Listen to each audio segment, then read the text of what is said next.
বিসমিল্লাহির রহমানির রহিম।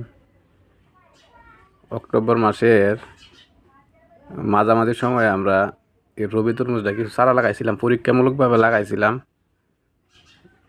ভাবছিলাম মতো হয় শীতে আমরা ধরে লাইব, কিন্তু শীতের আগেই ইনশাল্লাহ ফল আমরা হারভেস্ট করতে পারছি। সাইজ মোটামুটি 3.5 কেজি 4 কেজি পর্যন্ত হয়েছে। সাইজ মোটামুটি ভালো হয়েছে। আমরা কিছু তরমুজ এখন আজকে হারভেস্ট করলাম।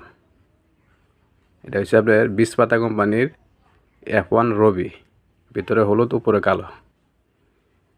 এই জাতটা আমরা ট্রায়াল দিছিলাম, আমরা দিয়ে আমাদের এলাকাতে হয় কিনা। আলহামদুলিল্লাহ ভালো হয়েছে। আশা করি অদূর ভবিষ্যতে নবীনগরে তরমুজের একটা ব্যাপক চাষাবাদ শুরু হবে।